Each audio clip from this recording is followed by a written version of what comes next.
Hello and welcome to another episode of Launch Legends. Today we're joined by Calvin of Simplero, an all-in-one platform for coaches to run their business.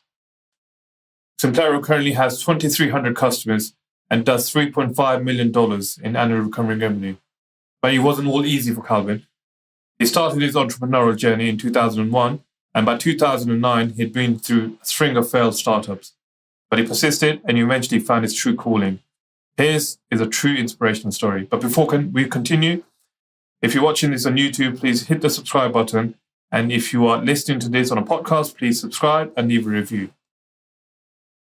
Hey, Calvin, thank you very much for coming on the show. So, founder of Simplero, you've got 2,300 customers and you're about $3.5 million in annual recurring revenue. But before we talk about the product, I would love to know who you are and how you actually got to build Simplero. Thanks, Ahmad. Great to be here. Really, really excited. We had a really fun chat before we started recording. Damn it, we should have recorded that too. No, this is great. I'm born in Denmark. Were you born in Denmark? I was born in Denmark as well, yes. You were born in Denmark? I was born in also, Denmark. But then when did you leave Denmark? I actually never left. I go back still quite a lot, probably a couple of times a year, but I probably left. How long did you have a home? When I was about 6 or 7 years old, I left. And okay. Yeah. Your parents still live there, but you're like, I'm done. Fuck it, I'm out of here. Let me move to the UK on my own. 6 years old, no. No. Great place, great place, by the way, Denmark. Yeah, it is. I'm so happy I don't live there anymore, but it is a great place. I'm very grateful that I grew up there and that I go to get to visit. Well, not right now, but normally I would. So born and raised there, lived there till I was like 33 or something like that. And the way I got into, I was always a programmer. My parents were programmers. They taught me to code from I was a kid. And the way I got into Simplero was that I was struggling for many years as an entrepreneur. I was always paying the bills, and I was, mostly freelance, and then I would try to start a product company and it didn't work out. And then I'd freelance some more to pay the bills. And it was kind of, I was paying the bills, but not really succeeding the way I wanted to. And that led me down this path of personal growth. So, Calvin, 1 second. So, you said you struggled for a very long time. I think you need to emphasize on that, because a lot of people really undermine that. How long did you struggle for? What happened? Because that's the story I know. Years. Let me see. So I moved back from the US to Copenhagen. That has been at the very end of 2001. And that's when I started my first kind of real company. And the first 2 years were actually great. So the company I worked for in the US did an open source web application framework. I don't know if you've heard of it. It was called OpenACS. It was a thing back 20 years ago. Yeah. And so I immediately started an agency basically that worked specifically with that framework, and got some big name clients, MIT and Greenpeace International, and some other big clients. And the first 2 years were great, but I didn't want to do an agency. I didn't want to be a consultancy, right? I wanted to create a product company. And it was way harder than I thought. I was always like second guessing my clients, like, yeah, I could do that better. I had much better ideas about this, right? And then when it came to me doing a blank slate product to solve a problem, I was like, and I tried. And then I was like, I could really see a potential for basically a Danish version of The Economist. I was a fan of The Economist, not so much anymore, but I was a fan of The Economist for many years. And something I inherited from my dad. He always subscribed to The Economist, so I was reading that as a kid. I was like, I would love to see, a news organization, media organization, Copenhagen, Denmark, do something like that, and it doesn't exist. So let's try to create that, right? And then, all right, that didn't work out. Like, it completely failed. Just so early in it. But what did you do there? What was the angle? Were you trying to build a subscription magazine? Well, we never even got that far, right? I started to try, who can we find, some journalists that we can get on board and pitch them on the idea. And I had a partner, and then that didn't go anywhere, right? I started a company with a partner in the US.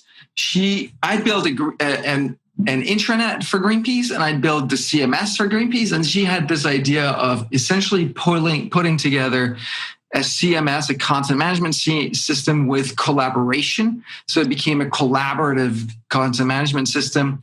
She had a well-trafficked site called Boxes and Arrows about information architecture.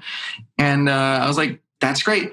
And I think where I was coming from psychologically was I'm kind of a failure, but I'm a good coder. So if I partner up with someone who has that magic success sauce, then some of it will rub off on me and it'll work out. It didn't. I tried with her. I tried with a bunch of other people starting thing. One of them was like a bounty job board. So they had this idea that in order to attract people who were not looking for jobs, that we could offer this bounty to someone else who is like, so someone who's really good at their job, not looking for a job, right? How do we get them activated to apply for a job? Oh, maybe they have a friend that has time to peruse these job boards, notices, oh, this job would be great for my friend over here. And then they get a $2,000 reward or something like that for making the connection if the person ends up having the job. That one, we had this distribution ready. We had a contract with someone who was like the biggest job board in Denmark. And we built this whole thing. And then it turned out nobody wanted it. Like none of the companies that were hiring wanted to try this. And, then their sales team was supposed to give it didn't work out. And then like we were 3 partners and the other one of them dropped out. It was just 6 months into it, spent a ton of money and time building this thing and it didn't work. And so there's a string of stuff like that, one after the other. And so I would always return back to just selling my time for money. Mm-hmm. And I didn't want to keep doing that. And so that... I have a question. Sorry. Yeah. I mean, this is actually really interesting. So, I mean, you started in 2001, your story, and then I think you started Simplero by 2009, something. That's 8 years of a lot of failures. What kept you going? That's a good question. I will tell you what kept me going. My namesake, Mr. Calvin Coolidge, kept me going. There is a famous quote from him that I would keep returning to. I probably, read it at least once a month, probably even like as often as once a week. Mm-hmm. I have it right here. And it says, nothing, Calvin Coolidge was the 30th president of the United States. And I was thinking, this is good enough for him. It's good enough for me. It goes like this. Nothing in the world can take the place of persistence. Talent will not. Nothing is more common than unsuccessful men with talent. Genius will not. Unrewarded genius is almost a proverb. Education will not. The world is full of educated derelicts. Persistence and determination alone are omnipotent. Okay. So I knew I didn't want this, right? I didn't feel good struggling. I didn't feel good pretty much at any level, physically, relationships, spiritual. I felt like I wasn't like super unhappy. It was like, family and, things good on sort of on the surface, but inside I wasn't in a good place. I knew this wasn't me. This wasn't what I was here to do. And so I just keep going. And eventually trusting that eventually it'll work out. I was like, it has to, because I can't. Like, otherwise I'm just going to go kill myself on this. Let me ask you this, Calvin. So it's a personal question. Actually, it's happened to me a couple of times. Did you go through a phase after you had your latest failure, whenever you had a failure, when you thought, okay, I fucked up this business, that's it. And I worked so hard for 6 months, a year, or whatever. Did you go through a time where you were just down, you could not get out of bed, and then you were just feeling miserable? And then eventually you got out of it and you started again, and then you fucked up again, and you started again, and eventually you made it. Did you go through that time? Yeah. I didn't have long periods, but I would have a recurring, probably at least every month, kind of spending a weekend or a couple of days where I could barely drag myself out of bed. Pizza and cola and porn and whatnot to kind of, drug myself out. Yeah. So when you look back, what happened? How come you were not succeeding? How come I was not succeeding? I wasn't. Yeah. I think most of all, not wanting to be me, not knowing who I was, not wanting to be me.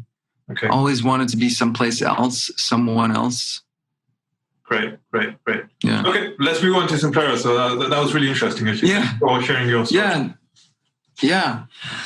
Well, so the failures led me to self-inquiry. So, starting with a therapist and a coach and taking a coach education and discovered body therapy and, workshops and personal development. It ended up working with a spiritual teacher I'd speak with him for an hour every week for 2 years. Mm-hmm. And there's just so much to unravel and unpack inside of me. Mm-hmm. And that I wouldn't say at the end of that process, but after 5 years into that process, I had a moment where I was asking myself, the other reason I was struggling so much actually was that I felt unsuccessful. I actually hated that word, successful. Are you successful? To me, it sounded like, are you worthy of existing as a human being? Right? That was what it sounded like in my head. Someone helped me reframe it to successful just means do you achieve what you set out to?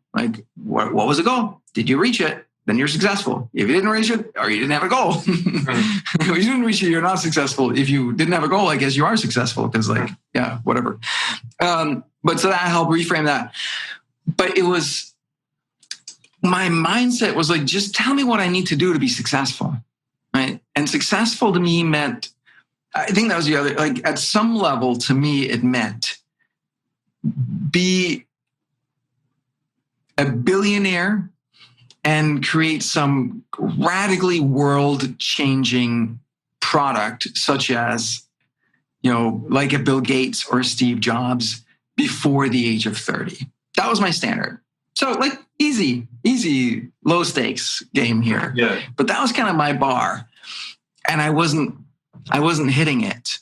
And so that's what led me down the process. But what I realized after 5 years into it was every other entrepreneur I knew struggled with some of these same things. It's the emotional roller coaster, and there's so many beliefs out there. This is what you need to do to be successful. No, this is what you need to do. And they're all contradict each other. And sometimes people contradict themselves, right? And it's just their opinions about stuff or what they worked for them, or even what they think worked for them, which might not be what actually worked. When we look back at what worked for you, do we know the real truth? That's right? Because I think not much has been talked about the struggles. I mean, people talk about the struggles entrepreneurs go through, but the mental aspect of it, the real highs and the real lows, and the long slog of struggle you have to go through. I don't think much is people don't talk about that. They just see the success, all of it. Whatever happens.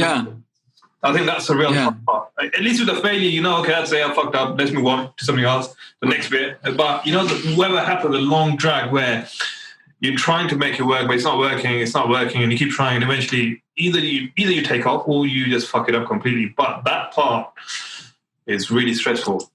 Interesting. Yeah, I remember some years ago. There's a well-publicized suicide. Someone who was building a company and gotten VC funding, and it was looking good, and committed suicide. And they sparked some conversations. I remember reading an article in, I think, Fast Company, saying that about a founder who also had a therapist. And to me, that was just reading that was a thing that I think a person had done was eye-opening to me. It was oh, you're allowed to do that? I had this rule in my head that, you have to succeed wildly like a Bill Gates or a Steve Jobs, and you can't talk to a fucking therapist or a coach or anything like that, because that's cheating, right? Then you didn't do it on you. It wasn't really you. It's crazy. But that was my mindset, yeah. And so, I think you're absolutely right. It's not something that we talk about enough. It's challenging mentally, health-wise, right? And you put yourself out there, and you take a chance and you try something, and then people have opinions about it, right? And like, if you're not successful, that sucks. And if you are successful, there's a lot of people that have opinions about, you and your success and what you're doing and what you should be doing and why you didn't do this. And they invent stories about you that are like, all that crap, right? Well, if you are successful, then let's tax you 62%, right? That's that too, yeah. 20 cent. 20 cent. Yeah. Okay, that's interesting. Anyway, so yeah, Simplero, so let's get back to that. Yeah. Yeah. Well, so I had this moment where I was like, all the other entrepreneurs I know need these same techniques and tools and insights that I've learned. So let me teach that. And it was actually, the moment was like, hey, I've been chasing success. Like, just tell me what to do to be successful. And I've been chasing, all right, I just need to make some money now so I can pay the bills. That had been my modus operandi up until this point. And then in 2008, I finally had a moment. It was like the crisis mounted just so big that I was like, okay, what the hell is that? And I was like, okay, time out. Maybe it's time that I find out what I really want to do versus just, what I think I have to do to be successful or fighting fires. And I did. Sat down, started answering some questions. And then it's sort of halfway through that process, what leapt out at me was, I'm here to integrate spirituality and entrepreneurship. And it's not like, hey, I'm doing entrepreneurship and this like spirituality thing is kind of like helping me on the side, or it's something I do on Sunday when I go to church or whatever you do. No, it's at the center of it for me. So the businesses that I start and that I build are not about, how do I make money? It's about how do I make an impact in the world. Right? So with my product and service, right? And so and that impact is aligned with my life purpose, with my reason for being here. And it's about the mental piece, right? Questioning your beliefs and not buying into your thoughts. Like, I had this idea that if a thought came up that said, oh, Calvin, you're such a loser, you're a failure, that meant the fact that the thought was in my head meant that there was truth to it, that it was true. Like, if I wasn't a failure or loser, I wouldn't think that, right? Yes. So the fact that the thought enters my mind means it's true. And so I was like terrified of my own thoughts. Oh, I hope that thought doesn't enter my mind. Oh, I just thought of it. Damn, right? It's a fucking prison to live in. And so just learning to realize that thoughts are just thoughts and they come from everywhere. And it might have just been something that you heard or you picked up an energy from something, or it just happened in your head. I have no control over it. And I can just let it go and be like, what an interesting thought that I'm a loser. What does that even mean? Like, so what? Who cares? What's for dinner, right? Let's get on. Mm-hmm. The emotional piece, the purpose piece, love. Really, like, I mean, at the end of the day, like, what matters in life is love, right? Is the connections, the relationships, the ability to love ourselves first, mm-hmm. and then share that love with others. Like, what else is there? Honestly, seriously. I haven't found out what that might be. Great. Wow. So how did that whole thing turn into the product? It did, because I was like, I need to teach this stuff. This is freaking, groundbreaking. I need to teach this stuff to other entrepreneurs. Let me try to do that. And then it was like, how do I do that? I'm a software guy and sort of a crappy entrepreneur. What can I do here? I don't know anything about doing a workshop or a seminar or So I started searching on the internet, and then I found Jeff Walker and Product Launch Formula and online courses and that entire world, right? So, and I was like, this is brilliant. Like, online courses, I can do that. I can learn this stuff. Mm-hmm. And they seemed really scammy to me, like that whole world and the way they talked and the aesthetics of it. Like, I came from a tech background, right? Like, we have our own, like, there's always like, oh, make money online. Oh, these douchebags, like, get rich quick schemes. And I was very skeptical of the thing, but I was like, all right. It was on my birthday in 2008 that Jeff Walker was doing his launch, and I was like, if I go to bed tonight and I don't buy this thing, send this weird stranger $2,000 over the internet, I might never see these money again. I was in debt. I was like, but if I don't do it before I go to bed, when I wake up in the morning, it's going to be over. Right. It's going to be too late. So I was like, all right, just going to hold my breath and do it. So I did.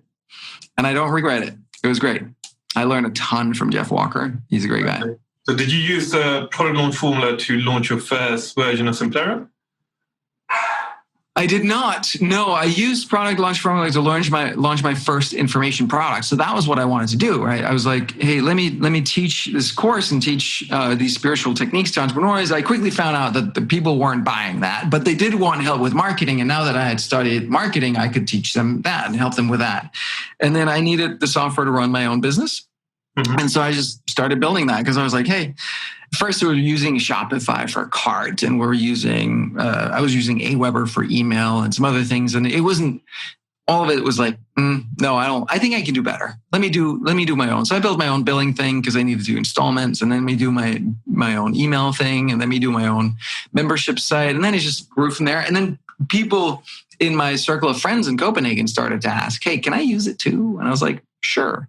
Let me set you up. I'll ding your card. I'll bill you at some point, but I haven't figured that part out. So for now, you can just use it. I'll help you. And so I got my first customer base. I don't know. I forget how many, but like 20, 30 customers there using it, not paying for it for over a year until I finally started billing them.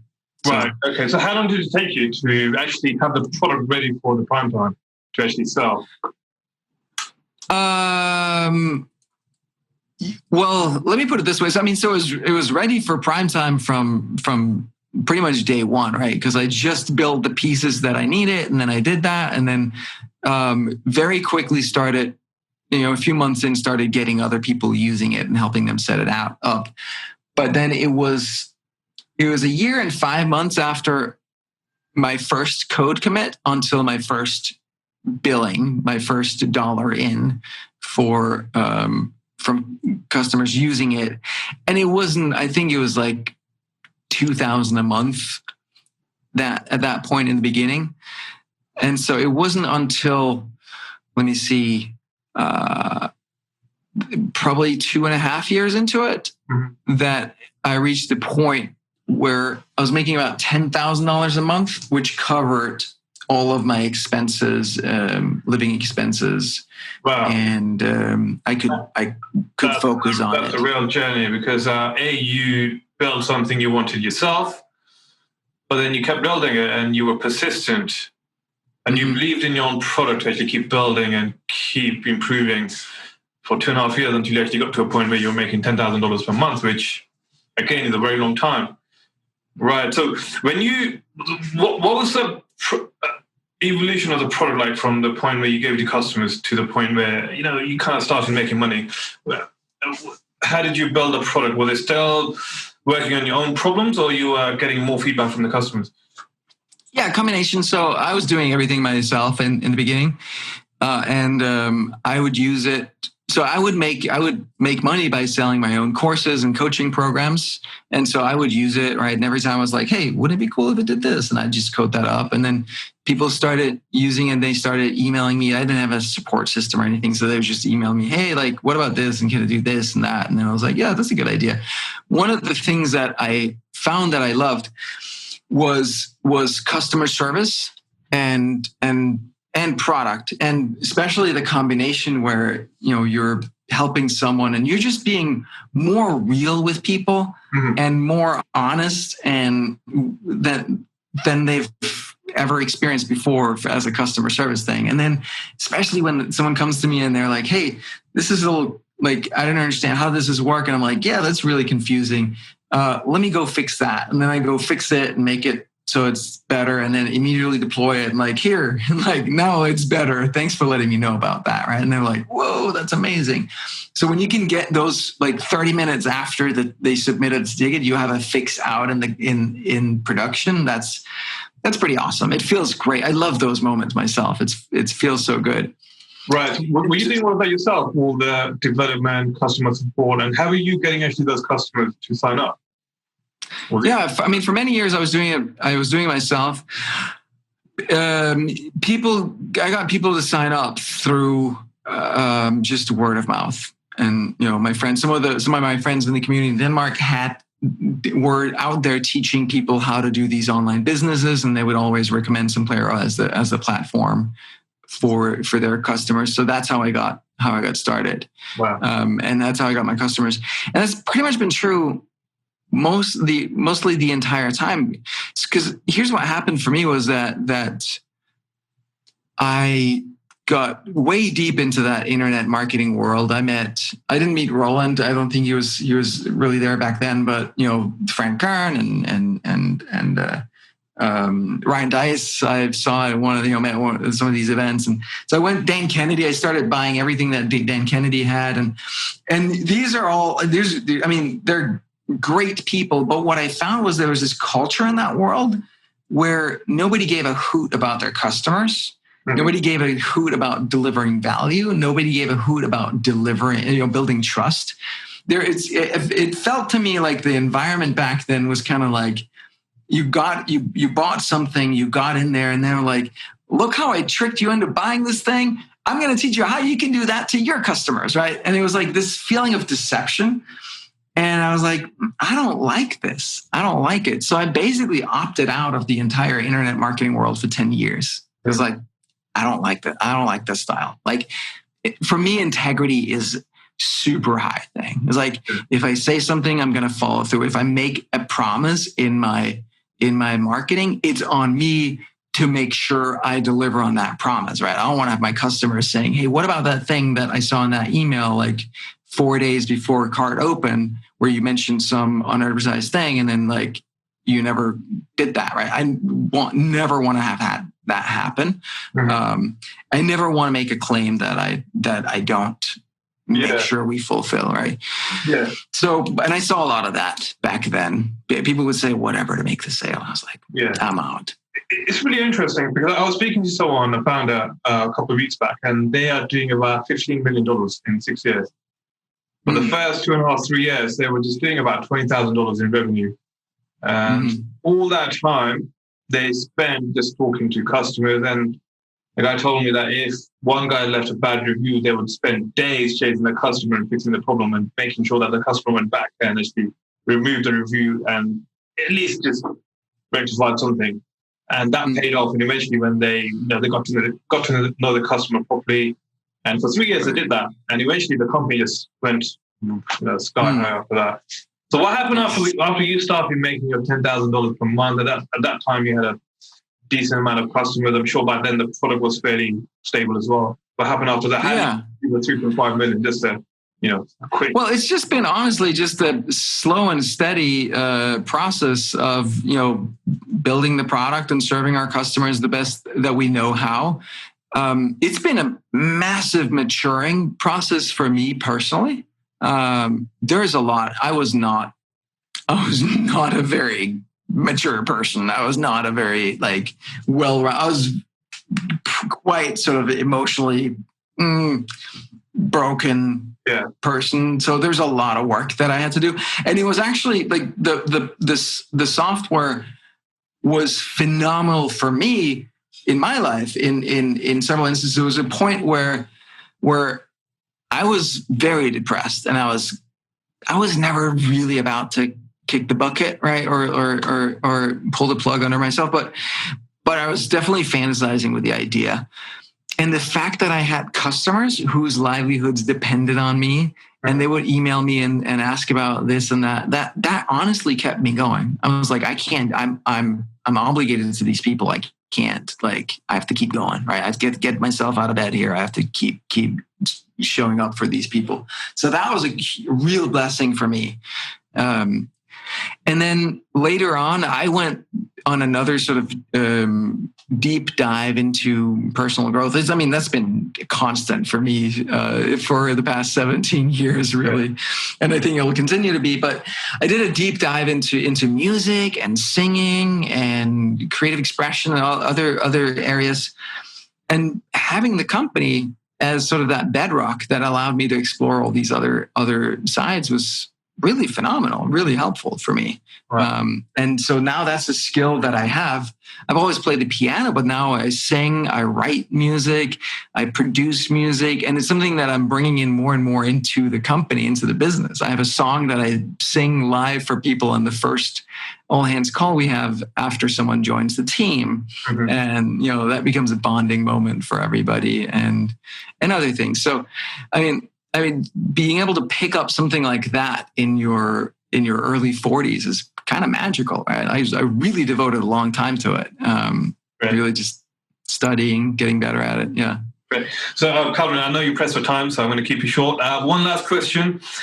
Your story is amazing. So if someone is watching this or listening to this and they're thinking, okay, I'm going through all this shit, and here's this guy who's been through all of that, what's the one advice you would give them?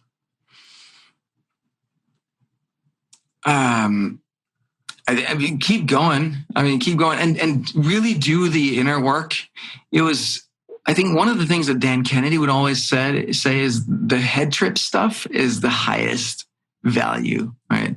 You can work in your business. We all know not a good idea. You can work on your business, much better. Mm-hmm. You can also work on yourself, right? These psychological shifts that you make, mm-hmm. it's by far the highest leverage that you can make. Mm-hmm. And it's fundamentally about growing up, mm-hmm. right? Most human beings on the planet today are children in a grown-up body, right? Emotionally, mentally, physically, spiritually, we're still kids. We're children. We haven't mastered the art of growing up. And so it's each and every one of ours responsibility to do that ourselves now, to be that parent that we need so we can fully grow up. And that's what business is a phenomenal vehicle for. Leadership is a phenomenal vehicle for doing that because you get confronted with all of your shit every day. Great, Calvin. Thank you very much, and thank you for so openly sharing your story. And I hope I can get you back on the podcast very soon. Thank you very much. Yes. All right. Thank you, Emma. It's great to meet you. It's great to do this. Thanks for everybody listening.